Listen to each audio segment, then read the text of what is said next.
بسم اللہ الرحمن الرحیم۔ حضرت آدم علیہ السلام سیریز کی 5ویں ایپیسوڈ میں خوش آمدید۔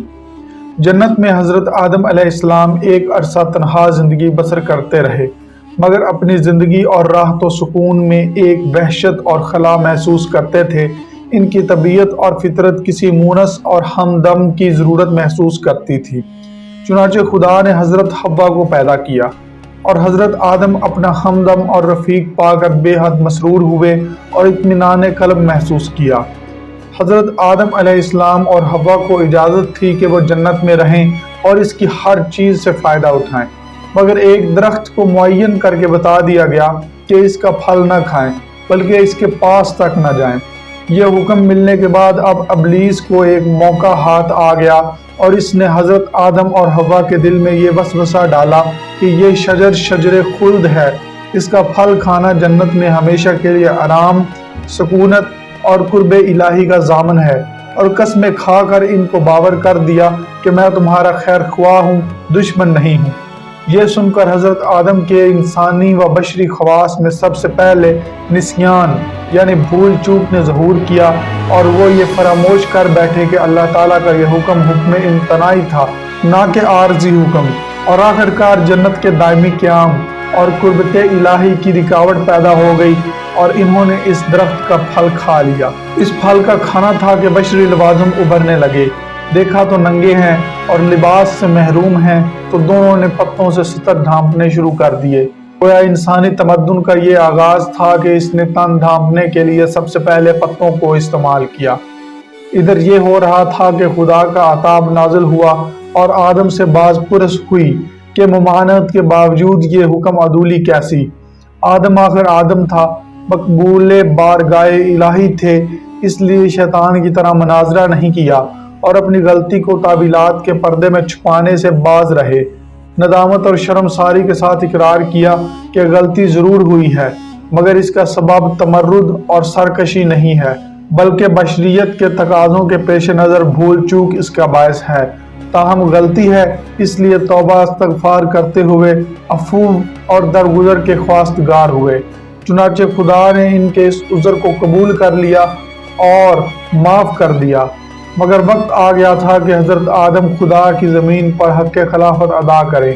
اس لیے بتقاضۂ حکمت ساتھ ہی یہ فیصلہ سنایا کہ تم اور تمہاری اولاد کو ایک معین وقت تک زمین پر قیام کرنا ہوگا، اور تمہارا دشمن ابلیس بھی اپنے تمام سامان عداوت کے ساتھ وہاں موجود رہے گا، اور تم کو اس طرح ملکوتی اور طاغوتی دو متضاد طاقتوں کے درمیان زندگی بسر کرنا ہوگی۔ اس کے باوجود اگر تم اور تمہاری اولاد مخلص بندے اور سچے نائب ثابت ہوئے تو تمہارا اصلی وطن جنت تمہاری ملکیت میں دیا جائے گا۔ لہٰذا تم اور حوا دونوں یہاں سے جاؤ اور میری زمین پر جا کر بسو اور اپنی مقررہ زندگی تک حق ابدیت ادا کرتے رہو۔ کچھ صاحب علم لوگ یہاں یہ سوال بھی کھڑا کرتے ہیں کہ جب شیطان کو سجدے سے انکار کی بنا پر پہلے ہی مردود کر کے جنت سے نکال دیا گیا تو یہ آدم اور حوا کو بہکانے کے لیے جنت میں کیسے پہنچا؟ اس کا جواب یہ ہے کہ شیطان کے بہکانے اور وہاں تک پہنچنے کی بہت سی صورتیں ہو سکتی ہیں۔ یہ بھی ممکن ہے کہ بغیر ملاقات کے ان کے دل میں وسوسہ ڈالا ہو، اور یہ بھی ممکن ہے کہ شیطان جنات میں سے، اور اللہ تعالیٰ نے جنات کو بہت سے ایسے تصرفات پر قدرت دی ہے جو عام طور پر انسان نہیں کر سکتے۔ ان کو مختلف شکلوں میں متشکل ہو جانے کی بھی قدرت دی ہے۔ ہو سکتا ہے اپنی قوت غیر معمولی کے ذریعے کوئی صورت بدل کر آدم اور حوا کے ذہن کو متاثر کیا ہو، اور یہ بھی ہو سکتا ہے کہ کسی دوسری شکل میں مثلاً چاند وغیرہ کی شکل میں متشکل ہو کر جنت میں داخل ہو گیا، اور شاید یہی سبب ہوا کہ آدم کو اس کی دشمنی کی طرف دھیان نہ رہا اور وہ اپنا کام کر گزرنے میں کامیاب ہو گیا۔ بہرحال یہ شیطان تھا جس نے دھوکے اور لرزش کے ذریعے حضرت آدم اور حوا دونوں کو جنت سے نکال دیا، جس میں وہ آرام اور سکون سے زندگی بسر کر رہے تھے، اور یہ نکالنا اگرچہ بحکم خدا بندی ہوا مگر سبب اس کا شیطان تھا۔ البتہ قرآن مجید کی بہت سی آیات سے متعدد انبیاء کے متعلق ایسے واقعات مرکوز ہیں جن سے معلوم ہوتا ہے کہ آدم سے غلطیاں سرزد ہوئیں اور اللہ کی طرف سے ان پر عتاب بھی ہوا۔ کوئی پیغمبر جان بوجھ کر اللہ تعالیٰ کے کسی حکم کے خلاف کوئی عمل نہیں کرتا۔ غلطی اجتہادی ہوتی ہے یا خطا و نسیان کے سبب قابل معافی ہوتی ہے۔ جس کو اصطلاحی شرع میں گناہ نہیں کہا جا سکتا۔ اور یہ بھی ممکن ہے کہ حضرت آدم کو جس وقت شیطان نے اس درخت کے پھل کھانے کے منافع بتائے کہ اس کے کھانے سے ہمیشہ ہمیشہ کے لیے جنت کی نعمتوں میں رہنے کا اطمینان ہو جائے گا، اس وقت ان کو وہ ممانعت یاد ہی نہ رہی ہو جو ابتدائے آفرینش کے وقت اس درخت کے متعلق کی گئی تھی۔